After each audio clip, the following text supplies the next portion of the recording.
Very good afternoon to all of you here. Thank you so much for joining us. Thanks to Kerala Startup Mission for a wonderful Huddle Global 2023. My first time here. Really excited about how the day has been panning out.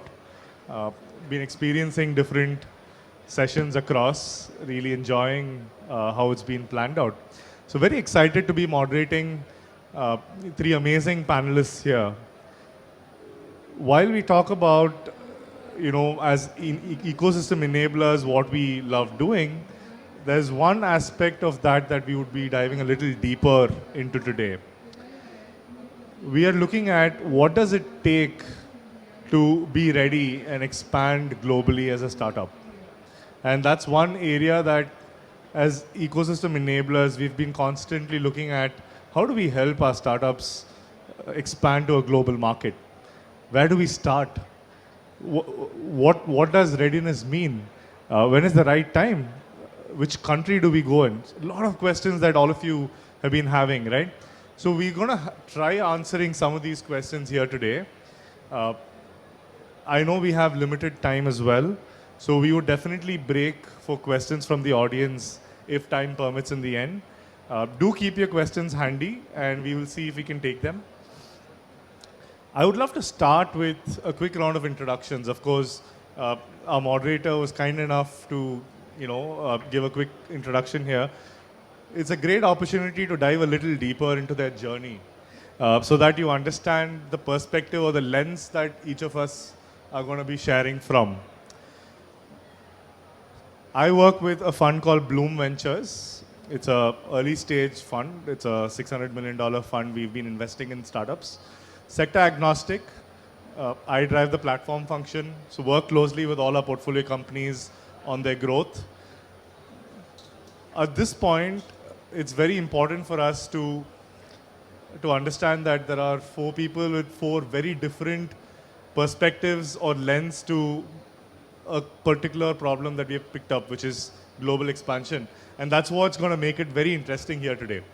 So Kanan, can I start with you for a quick round of introduction? Maybe who's Kanan? Tell us about the journey that you've had to where we are today. Thanks, Gautham. So hi, I'm Kanan. I've had a very diverse experience over the last 15 years. I'm actually a literature student. I'm not an engineer by training, but I joined Google. I was part of the digital marketing team with clients like Tesla in the beginning. Moved on to the publishing side, so both buy side and sell side. So worked to sort of digitize the likes of Manorama, Mathrubhumi, Dainik Jagran. They didn't have digital presence, help them kept online. Was the first hire for AdMob in India, which is how apps make money through ads. Built out that team from scratch, and then was the first hire for Google Play in India. So I was leading the Android business side on the apps and games front for Google in India for about 6 years. What was interesting in that journey was that I worked with brand new startups, one member teams, usually an engineer, all the way up to the likes of Amazon and Netflix and all the other brands in between. So I have a little bit of experience across all sectors and all companies of all sizes. Left Google, started teaching with upskilling platforms, did a number of interesting things for about a year, and then joined Razorpay, fintech, something I'd never touched before. Spent about a year with Razorpay leading their partnership business. Then I left Razorpay and I'm setting up something of my own right now. That's me. Thank you so much. Yes. I got a mic. Thank you very much. My name is Julian. I'm from Germany, actually born in East Belgium, so a true European, if you will. After my studies, or during my studies, I specialized. I got the first time to travel to India, and I was always interested in emerging markets. And then I was really impressed and blown away by India for some reason. It was more of a visit here for tourist reasons. But I really liked the vibe. So I thought, like, you know what? Let me focus to my master's as a specialization on India. So I specialized on India, European.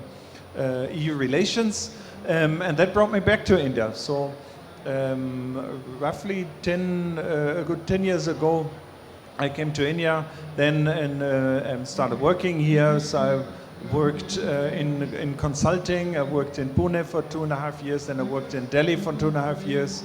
And then I thought it was time, because I lost touch with the business in Germany. I thought it was time to move back now. So I'm since 5 years, I'm based out of Berlin. And I'm heading the German-Indian Startup Exchange Program, the GINSEP. So we support Indian startups that are looking at the German market, German startups looking at the Indian market, and bring together all the stakeholders that are also interested in being part of the Indo-German startup ecosystem. At the same time, now recently, since half a year, I ventured into additional thing focusing on talent. So we want, because in Germany there's a scarcity of talent. The population is aging like crazy. We have and the Indian expertise or Indian talent is a very, very important factor for Germany to also be successful in future. The numbers of Indians have tenfolded over the last 10 years in Berlin, from 3,000 to 30,000. And these are, just like the rest, the average Indian is earning more, is more successful, earning more than the average German, right? So these are highly qualified and highly skilled people. So I'm also working on this venture, so focusing on talent, but startups and innovation between Germany and India is actually my closest to my heart, so that's my profession. Thank you so much and welcome, Julian. Yeah, hi. So this side Rachit, I'm part of the Startup India team. But to talk about my whole career so far, so I'm a mechanical engineer by profession. I graduated, and soon after graduating, I started my own company, which was into solar. So I was into renewables like since second year of my college. Started a design consultancy firm, use it to get clients from US. Then joined one startup in a very early stage. I think I was the 6th or 7th guy, so I was the founding team member. That startup was also into solar SaaS, got acquired in 2021 by a US-based firm. With the help of same investors, they actually offered me a job in one of their sister company. Joined that this year in February. That also got acquired. That was also into solar. We were into solar products, solar EPC, SaaS. So it was a full-fledged end-to-end solar journey that we were covering. And after that, I joined Government of India as a solar specialist. So I would say that I have built startups, seen startups grow, and then I thought, why not just try the other side of the picture and see how I can be an enabler. Hence, I joined Startup India, and here I am. So thank you so much for inviting us today. Thanks to the Huddle Global team. This is my first time also, as well, like Gautham said. So thank you so much. Yeah. Thanks, Rachit. So we're going to have some quick set of questions here. Kanan, I would love to start with you. You've worked with a large global corporate with their India operations. You worked with a large Indian unicorn which has had global footprints. And you've been mentoring and supporting a lot of startups that are building for the global market.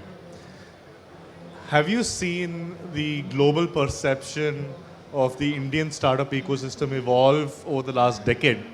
And how does this impact the global aspirations of a lot of startups today looking to expand outside India?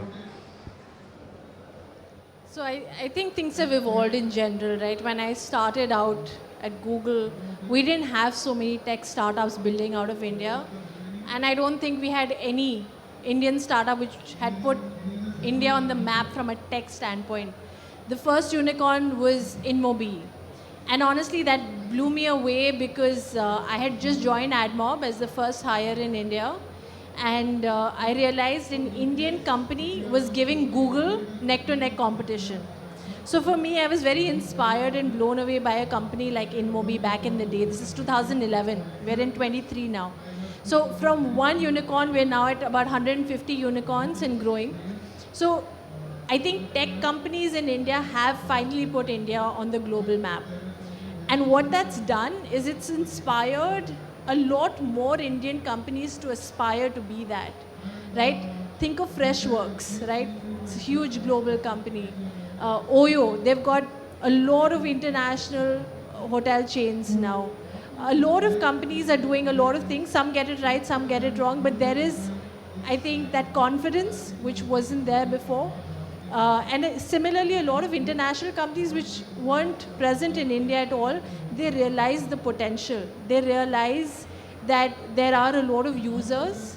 There is a lot of money also to be made, right? Like companies that are monetization first, everyone from a Netflix to a Spotify, they are focusing aggressively. They've got large teams here.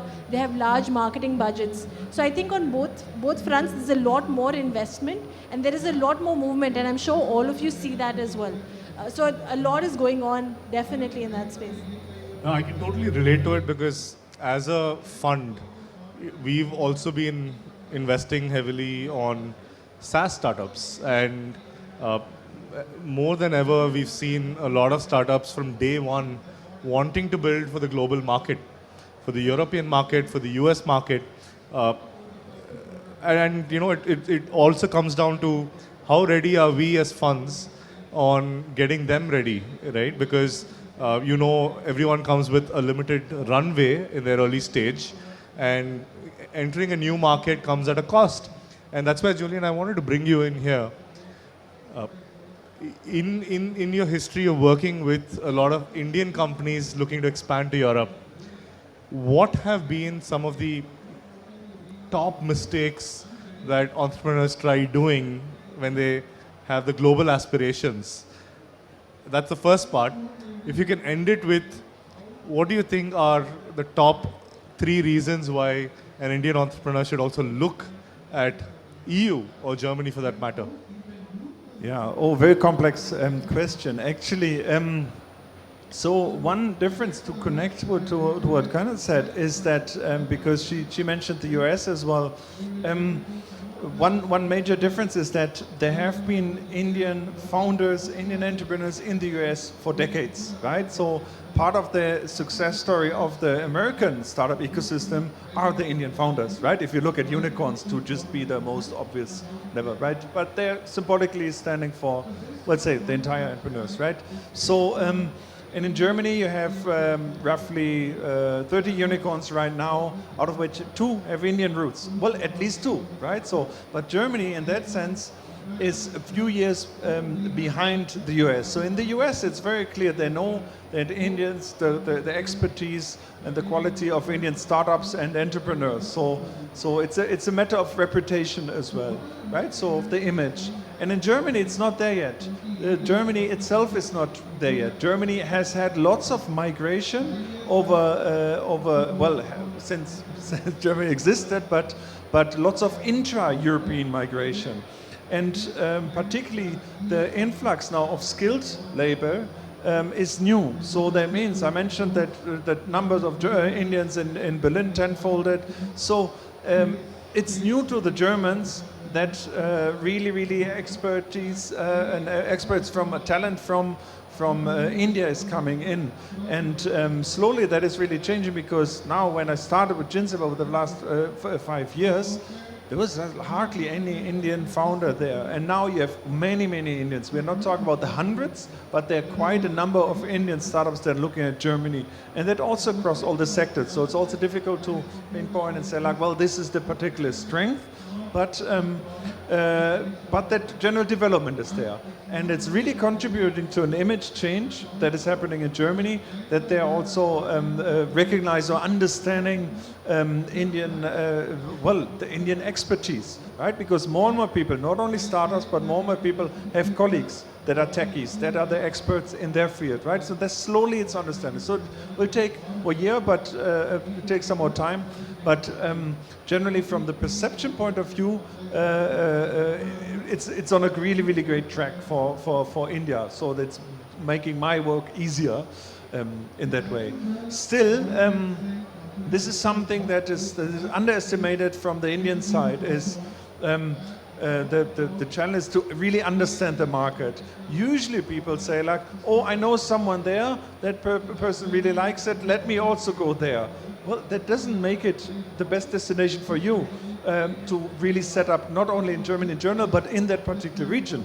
Because, well, India is the best, you might understand that better, but because in India you have different states as well. If I know only someone who set up the business in Delhi, I don't think you would agree and say like, well, definitely I should go to Delhi. I should really explore all the different regions and understand which is, for whatever reason, the best environment or best region to set up.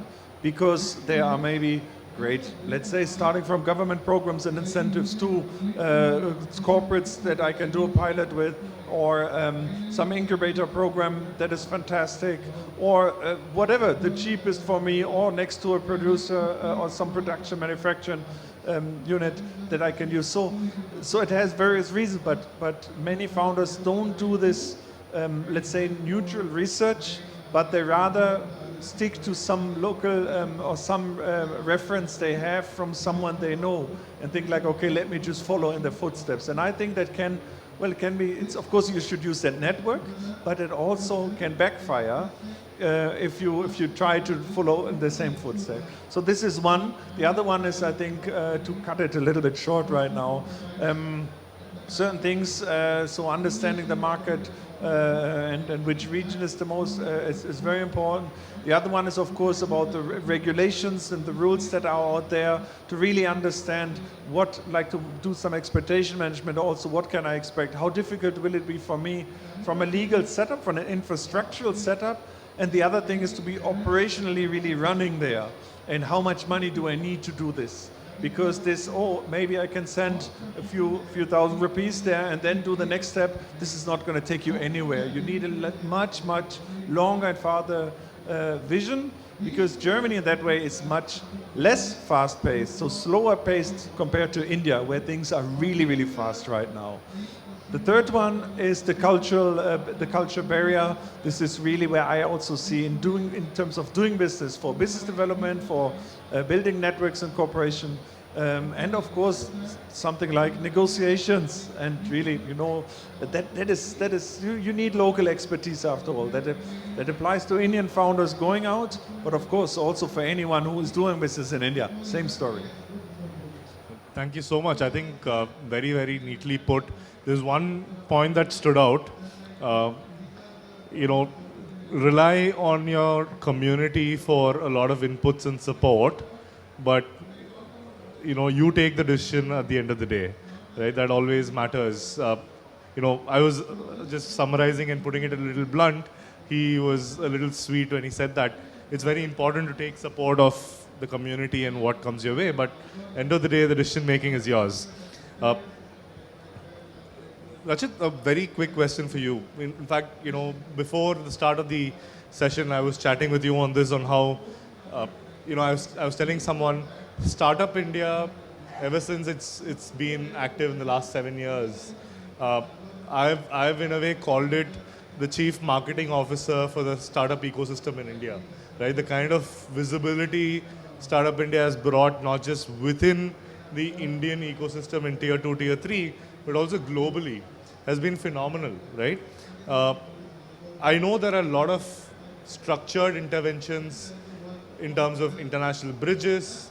You know, we've seen the India-Finland Startup Hub. I know a lot of Kerala startups which were a part of that bridge. In fact, one of them got picked by a Finnish accelerator thanks to that program.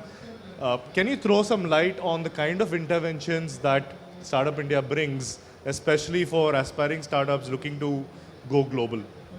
Sure, Gautham. So, like you mentioned that Startup India now is behaving more like a chief marketing officer for the whole startup ecosystem. Definitely, see, Startup India, I would say, is a catalyst which is making the both ends meet. It is helping facilitate all these services to the startup, but at the end of the day, it's the startup who has to do it. So coming to the point, like how Startup India is enabling startups for you know, global expansion. So primarily we have 3 different ways in which we you know, help the startup. One, we call them international bridges. Currently we have 22 international bridges. We started, I think, way back in 2016, starting these bridges. Recently, we had the most recent bridge that we had. We launched it in July, which was with Taiwan. Prior to that, we had one bridge with Bangladesh. Second engagement that we do is in the form of multilateral engagements, where we engage with organizations like BRICS, like SCO, Shanghai Cooperation Organization. Just a fact, currently for this year, like for the coming year, we'll be the president of it. And the third engagement that we do with for international exposure to startup is the multilateral engagements that we do directly with multilaterals like United Nations, World Bank, International Solar Alliance, International Labor Organizations. So we have plenty of different sectors in which we try to put these three things or these three pillars and build a story around this. So for example, I'll just take a quick example of one of the international bridges that we have with Finland. So in Finland, there's a festival, just like we have Huddle Global, they have a startup event called Slush. So Slush, the basic purpose or the idea behind the concept of Slush is to ensure that the next generation of startup is growing at a much faster pace than the current pace is. So that's their main aim to have the global pace of startup grow at a much faster rate. So that is one event where what Startup India does is we take startups every year to Helsinki. They get a chance to meet investors, to set up their booths, present in front of investors, other industry leaders, make partnerships, and all this is completely taken care by government. This is one example. Apart from it, we recently launched, I think not recently, last year in COP27, we launched one challenge with the International Solar Alliance called the Solar X Startup Challenge. In that challenge, the main aim is to boost the solar ecosystem in the African continent. As we all know that Africa by far is the most I would say favorable continent which receives the most solar irradiance. But unfortunately, they are not able to tap that potential. So the goal of the challenge was to help the startups grow in the vicinity of Africa, expand into different countries across Africa, and then probably into different continents. So it's a very unique program where we selected 20 startups across Africa from 10 different countries. We had a cash grant of 15,000 USD, and currently they are going through a 3-month-long acceleration program where they are taught about how to expand, strategize, scale up their businesses, and hopefully it will, give us some good results that the future holds for them. Absolutely. I think at an early stage, a lot of times what we say is, exposure from your peers is very important. You would rather learn from your peers and not make the same mistake that they've done, which also brings back to a very favorite point that I don't miss saying on any stage, which is the most important virtue of every single entrepreneur is not hard work, but it's actually the virtue of being shameless in asking support, in asking for help, asking for help from a mentor, from a partner, shamelessly pitching, shamelessly selling your vision to get your first intern, first employee, first co-founder, first investor, first customer, right? So you're constantly selling from day one or minus day one till forever, right? So that's a very important virtue. These are the platforms where you get to experience this even before, you've invested a lot as yourself, because figuring out whether the startup is working or not is about investing 3 years of your life, and you would rather get that exposure from peers and then do it. So on that note, I think, Slush is a great experience for some of you. Next year, if you can, you should experience it for sure. Julian, quick question to you. I know you've been running cohorts through the year, helping a lot of startups from India explore the German market, a lot of large events, and also vice versa, bringing German startups here. I'm going to bring a little fun into the next set of questions here. if there was one Indian startup that you've been inspired by, that you wish was a German startup, what was that? Indian startup that I wish was a German startup. Oh, this is. I love putting you on a spot. Yeah, I realize. And if there's one thing, if you can put a German on the spot, that's what the German doesn't like, because this we can't predict. Right? So one Indian startup that you've been inspired by, that you wish was actually a German startup. I would say something. I would say Freshworks. Actually, you mentioned Freshworks. What I really like, established themselves. First of all, if you look at the financial everything, like through the pandemic, went really smooth. Right, grew really properly. Didn't burn much cash. If I got it correctly, right, really, from a data point of view, really good. And still established themselves as a really good player in terms of software globally, right? Being really respected. In Germany, SAP aside does not have that from the newer generation. Germany does not have that. And I think Freshwork is a great example. You have many other ones like Ola. You have many ones that are copies, right? Copies of other things. That is not really innovative. Of course, you adapt it a little to all great. Most of the unicorns are some copycats, right? Or yeah, well, actually most of them. But someone like Freshworks, I think, is really cool. Thanks a ton on that. Kanan, I'm coming to you. I know you've been working with different companies through your decade, and as a very active mentor, you've also been helping a lot of startups in the last few years. The Kanan of today and Kanan of 8 years back or 10 years back, if there was one decision that you'd have done differently from your GTM strategy, what would that be? So I think, with age and experience, you learn a lot, right? With every startup that I interact with, I learn a lot myself. So I'll answer it in two parts. One is what would I change in terms of the advice I would give, and second on the GTM side. The first is more empathy, I think.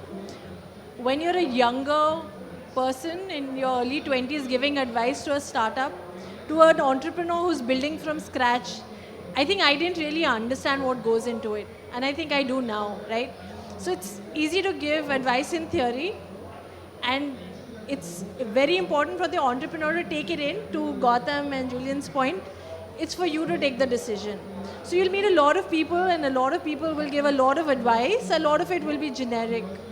But what matters is what really applies to you, right? You need to sort of pick and choose what makes sense and then apply it, because it's your decision and it's your business. So I think more empathy and, sort of deeper advice, I would say, perhaps.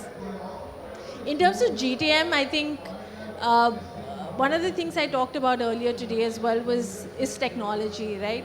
Especially if you're a tech startup, that's the one thing that's constantly changing, and you really need to be on top of it, no matter what you're building, whether it's a services business or a retail business or a good service business.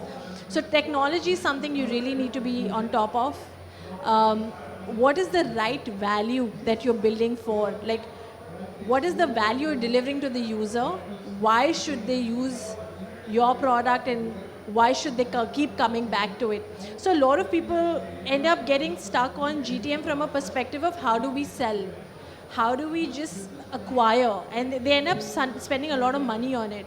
But I think LTV is actually the most important metric that a lot of people just forget about. LTV is the lifetime value of a user you get on.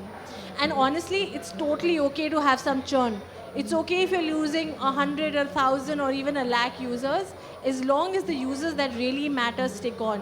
So I think the most important thing here is acquire the right kind of users. Don't just acquire users. Acquire users where you're adding value and who will add to your LTV in the long run.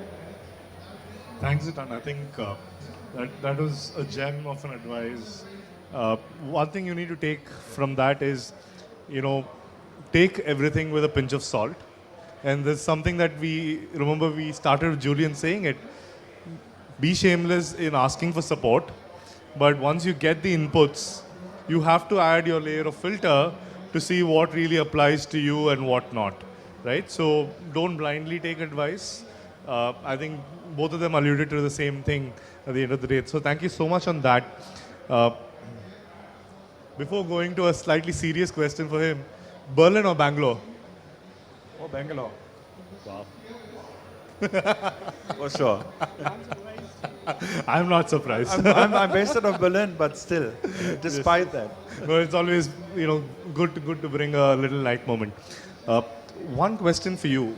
I know you've had a history of being a founder in the clean tech space or the renewable energy space, and you worked in that space, and you've been in the government also working on projects around helping startups in the clean tech, um, which we believe as investors also that there's a lot of opportunities in the next decade. How do you see building from India for the world in this particular sector? In fact, I was speaking to someone from Kerala Startup Mission, and they were talking about a lot of startups building from Kerala in the sustainability space, in the climate tech space, space tech being a big area from here. In fact, coincidentally, that startup that we met, which moved to the Finnish accelerator, was also in the climate tech space. So I would love to hear from you, being an expert in this space, how do you see, from an opportunity perspective for startups building in the climate tech or clean tech from India, from Kerala for the world? So, as per me, firstly, I have three top sectors in my mind which I think will boom. Obviously, clean tech and sustainability comes first. Second will be the healthcare sector, and third, I think will be anything and everything related to technology. And if you merge technology with the above two, you have yourself a gem of a startup. So coming to the sustainability point of view, how the sector is gonna grow, and when it comes to India. So let's just talk about few years back. So it's not like that India did not have, did not understood what sustainability is or how to grow a startup in sustainability. But right now, the ecosystem that India have when it comes to clean tech, when it comes to accessibility is great, right? So as we always say, it's the right time and right place that matters. Currently, India is at a point where it's at the right space, right set of people. We have a very young generation. I think 29 is the average age that we have, and I think 31 or 30 something is the average age right now at which a startup is being founded by a founder, right? So that's a brilliant number to which India is looking for. The sustainability space in itself is growing at a very very large faster space. 2 years back, when we had panels selling for like 22 rupees per watt peak, now the same thing is being sold at 26 rupees per watt peak. What has changed is the technology which was being used, which was being imported. Now we have started developing it on our own, right? Even though the companies are developing it, even though the companies were developing it in India, right, but they were importing it from the outer market. That's what was hampering the whole ecosystem. Right now the things are getting in our control. We are developing our own products, whether it with the help of subsidies, whether it be with the help of the PLI scheme that the government have launched, whether it be with the help of other multiple, for example, credit guarantee scheme, or multiple scheme that the government is launching. So the ecosystem that is being created right now, that is something that everyone is bullish upon. The sustainability in itself is the need of the hour. We all know how much climate change is happening, and I think some scientists said this in late 1980s, that if the temperature of Earth grows by 2 degree, it will be floods and everything will be devastated. We have already raised the temperature of Earth by 1 degree, and they say that if we raise it by another 0.5 degree, the things will be catastrophic. So now is the time. India is at the center of power. I would not say that we have like bipolar, we have bipolarism anymore. I would outrightly say it's not a bipolar, scenario anymore. We have multiple poles which are being generated in different parts of the globe. India is obviously one of them, and we definitely have a very very bright future ahead for this sector. Thanks a lot, Rachit. In the next couple of minutes, I'm going to open up for audience questions, and it's going to be fastest hands first. So whoever has a question for one of the panelists, you can raise your hands, and I would come to you. So before that, if anyone has a question, you can raise your hands already. But I just have a couple of lighter rapid-fire questions for my panelists here. Kanan, to you, it has nothing to do with global expansion. One consumer app on your phone, one app on your phone that you believe you can't live without, and it can't be Google Pay. Uber. Uber.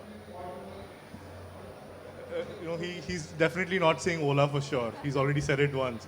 But I'm not asking that question to you. One German startup that you experienced and used the services or product of that you wish you would love to see in India?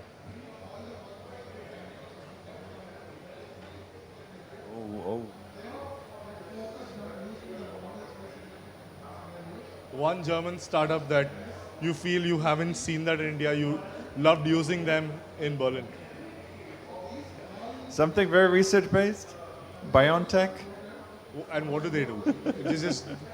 Just explain for us why would you love to see it in Bangalore? Yeah, no, well, BioNTech, I think everyone knows. I think it was sold here as a different name, but I mention that for a reason, not only because it saved so many people during the COVID pandemic, but also it was developed from partly government funds, heavily researched with migrant founders. So these were a German couple, but actually with migration background, and developed, and it was the most effective vaccine against COVID, right? So and I know that also later on it was available over here as well. So that part is not really true to your question, what you're asking me, but still I think, of course, it's not a classical, simple digital startup, but it's something that is very, very impactful and really, really great also from a humanity point of view, and that research focus. So it's something really, really deep tech, if you will, although obviously it's not deep tech, but you get my point, right? He's escaped our question a little. I tried putting him on the spot. Karan, to you, one tech trend that you're excited in the coming decade? Gen AI and more. So I think Gen AI is just the first step. I'm very excited by what it has to unlock. Another one that I want to highlight, and I don't know if everyone truly understands, but the first time I heard about ONDC, it was a little bit of a mind-blowing moment, because it's not a platform, it's not a marketplace, it's an open sort of thing where demand, supply, B2B, B2C, everything comes together, right?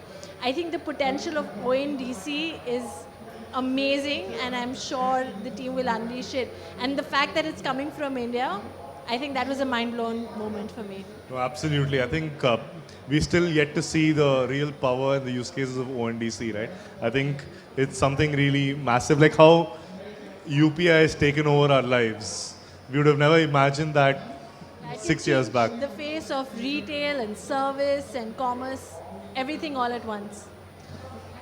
So one final question to you, and this is something on behalf of all of them. If there's the reason I'm asking this is because when one of the earlier panels we kept talking about it's fine as an entrepreneur not to chase VC money, right? I say this myself.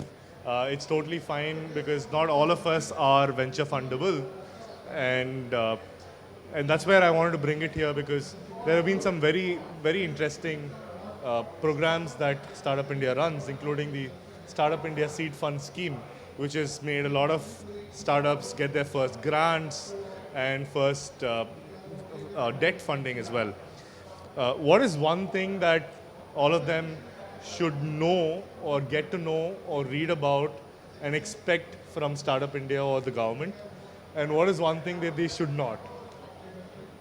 Okay. So now he has put me on the spot. So okay. So one thing that I would say that you should expect from Startup India is mentorship, right? So like I said in my previous statement, we can be the catalyst, we can be the enabler, we can be the facilitators, but we cannot be someone who will be doing something for the startup. At the end of the day, it's the startup who has to work on it and achieve something. So just outside this booth, I was having a discussion with one of the startup. He was running a B school. He was starting a B school, and he asked me that how can I get in touch with experts, right?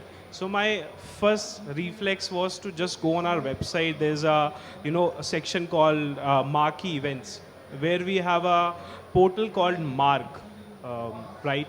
So it's a portal where there's a list of experts from industries, right? All industry experts are there. Where you pick Aman from Boat, you pick Nipal Kamath, you pick Sanjay Bikhchandani sir. All the big names you can recall, they'll be there. They come there, they share their expertise, they share their share their guidance, tell startups how to do, what to do, how to scale. And all of this is available for everyone. All you have to do is just go on the platform, look when his next session will be, or for example, not only his, if you have a mentor in mind whom you think that will you can get help from, or will be more relevant to your industry or your startup, you can just look him up, ask for his guidance, schedule a meeting. We schedule it from time to time, and that's the best way to look at it. So that's the first thing that all of you can expect from all these, from Startup India. should we not? One thing that you should not expect. Okay, so Thank you. I would say do not expect that. Let's say I'll again just give you an example. So like Gautham mentioned about the seed fund scheme, right? So what's the seed fund scheme is all about? I'll just explain in quick 2 sentences. It's a scheme for startups who are in their seed stage, who are even if you are in your ideation stage, you have a MVP ready, you can apply for the scheme. You should not be in business, like you should not be, you should have your business in the last 10 years only.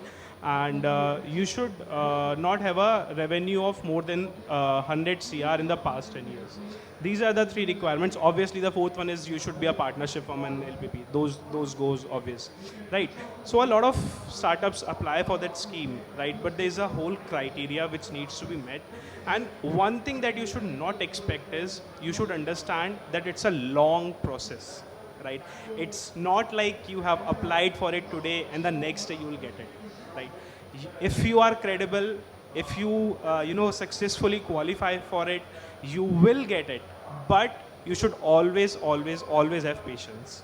So True training in enterprise sales. No, I mean, very well said. I think you worded it very cautiously and neatly, and it was also very useful, right? So I'm just going to take a minute and summarize some of the very interesting insights I personally derived, and I'm sure it's been useful for you as well, right? It's not everyone's cup of tea. It's not for everyone when you think global. That's where you take support of all the communities and the enablers that you have access to, right? So all of us have access to some mentors, some incubators. There's the Marg portal, right? So we have access to all these communities. Make use of these communities and the resources that you have, right? Shamelessly seek support. The reason you do that is you want to save that 12 months of precious time of not taking actions without proper assumptions and then reworking the entire piece. Take all the support, then enter into what you have to do. Do your little research, like what Julian said. Meet people, understand the market to see if it really is the market for you, and then decide on whether you're ready for that market to enter, right? So I think every decision on scaling to a new market also comes with 2 types of costs.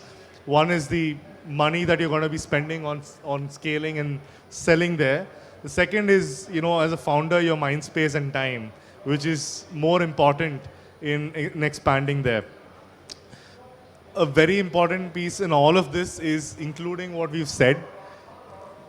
Take all the inputs from all of us, filter it, and figure out what really works for you. And that's the best disclaimer we can probably give you at the end of it. I agree with what Kanan said. A lot of amazing tech trends. ONDC, we're all super proud of how it's come from India for the world. First few months or first few quarters of experiencing it, we feel it's probably a super UPI in terms of the impact it could possibly have. All of us are very excited as funds as well on what it could be.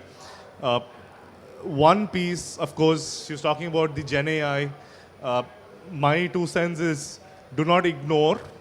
You need not jump the bandwagon, but do not ignore on what it is. There are a lot of experiments you can keep running. Best part is you can sit from where you are and work for, build for the global market from there. So I think these are a few things that you need to really do. Do not miss reading what your ecosystem offers for you, right? Some of us didn't even know that there were a lot of such deep programs on helping you scale to different geographies. It could be the GINSEP program that's been doing, that's been having different initiatives through the years, or the startup bridges with different countries. If you're in the solar space, there was actually such a deep intervention from India, Africa, right? So do not miss out on reading stuff. Network as much as possible. That's the reason we're all here on a Friday, meeting people that are very new. So just leaving you with a thought. It's very important to absorb the learnings from all these panels. A lot of new things that always come out. Also ensure that you don't miss out on networking, because something by nature all of us as Indians are, we are a little shy when it comes to putting our hand out and telling the other person who we are and what we are doing. We a lot of times hope the other person catches our eye and comes and speaks to us. It doesn't work that way in entrepreneurship. It doesn't work this way in the ecosystem. Be the person who makes it easier for the other one in the room. And it's a sin having come all the way here, not taking 30 to 40 new connects on your LinkedIn, which could possibly make a difference for your future. Just leaving you with a thought that I always believe, in your journey of entrepreneurship, what you're doing by coming to all these events, meeting a lot of people, is you're constantly plotting dots on your blank canvas, right? Do not expect 2 dots to give you a beautiful picture. You never know after how many dots what the image is going to turn out to be. And that's what we call delayed gratification in our own words, right? So on that note, thank you so much, all the 3 panelists. I really enjoyed the conversation. Didn't feel like 1 hour. I loved putting all of you on a spot, and I really wish we had more time. In the interest of time, I'm going to have one person ask a question, and then that's the fastest fingers. Yes, please go ahead. Thank you so much. So thank you for this session. It was very insightful because my name is Ananya. I am a global community manager for She Loves Tech. So She Loves Tech is a global acceleration platform for women entrepreneurs in technology. So I have 2 questions. Being an enabler for all these startups of women entrepreneurs, every startups need funding. Okay, when we provide demo day, when we do everything for them, at the end of the day, they say we need money to run. Yes, definitely.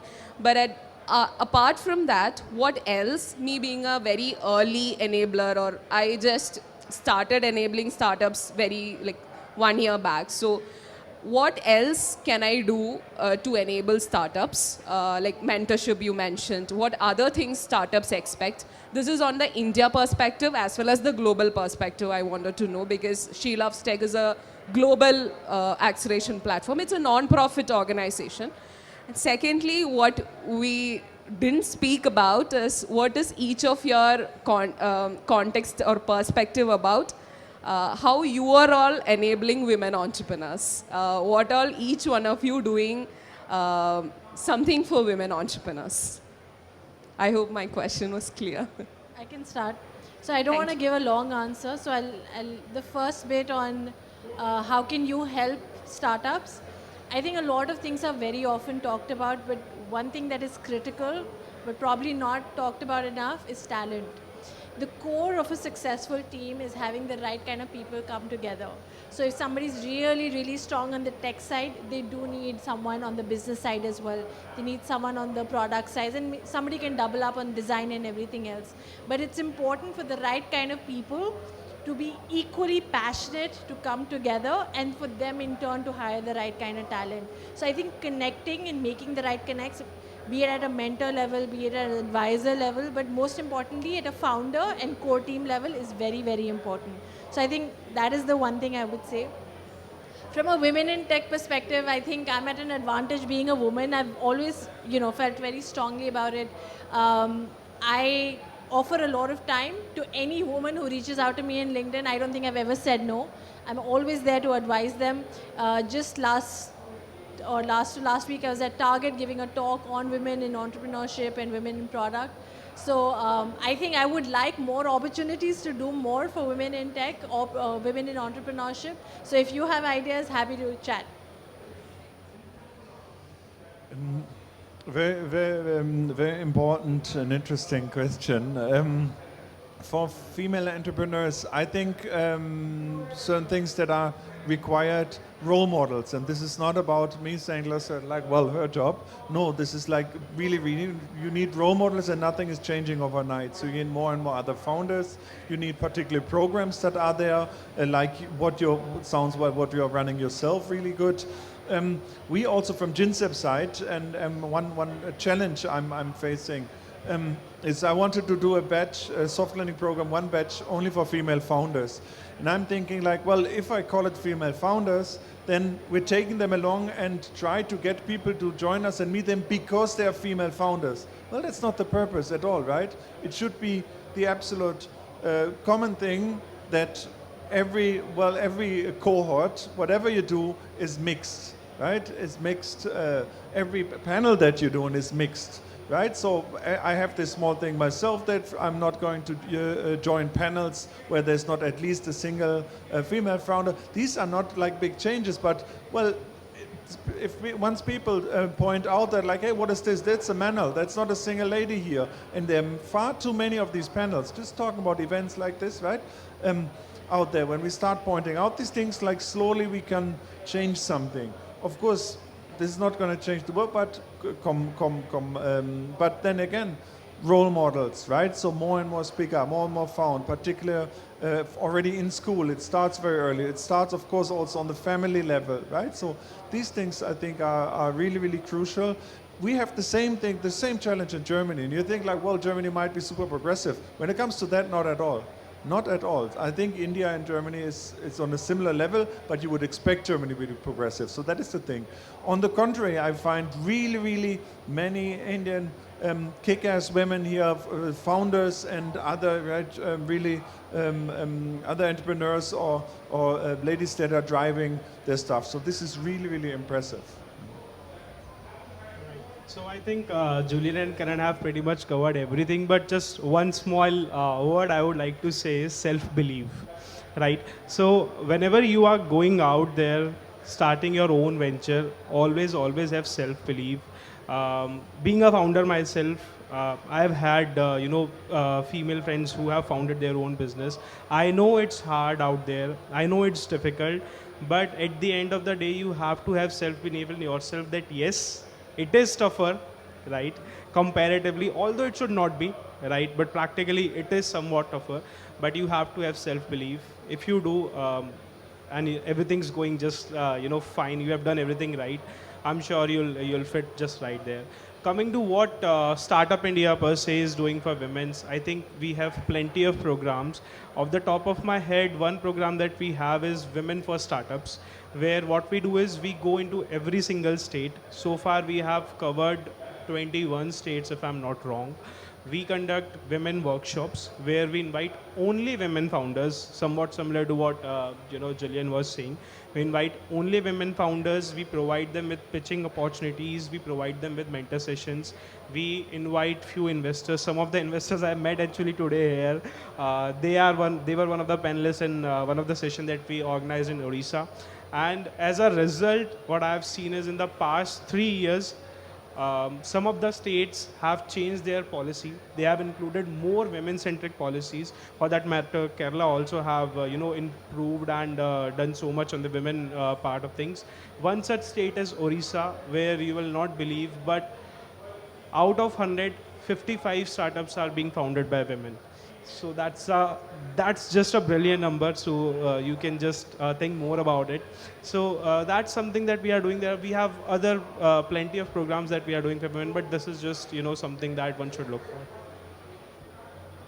Thank you. No, I can add maybe a quick on the Blume side. Definitely we intend to do a lot more. So currently we run a community initiative called Lead Tribe. So every summer we run a cohort for 30 women founders who are not funded by Blume. So from the community, we ask our network for recommendations of women founders and we work with them very closely. Think of it as a pseudo accelerator program. So it's basically our community initiative of giving back to the ecosystem. So we do that. We've done 3 seasons of it. So every summer, 30 women founders.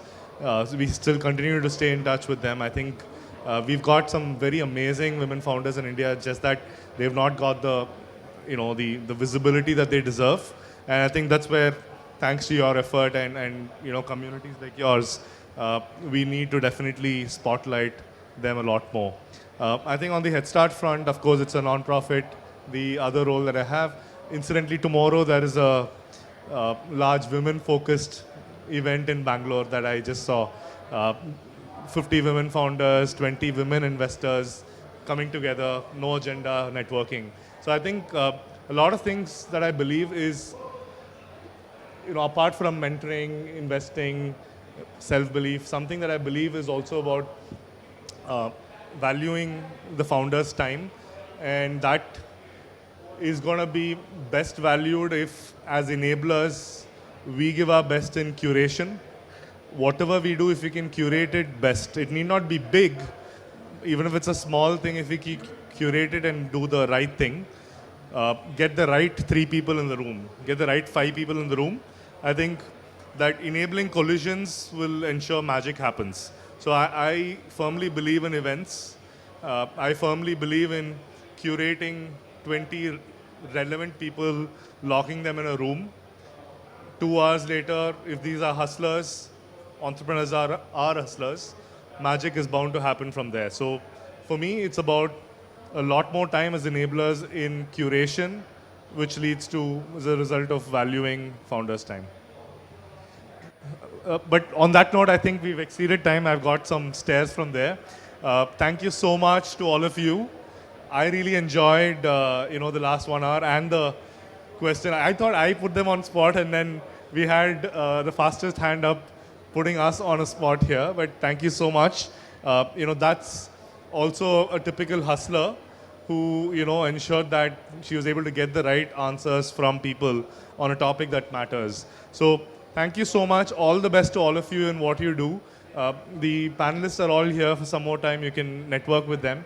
On that note, thank you so much, all of you. I totally enjoyed.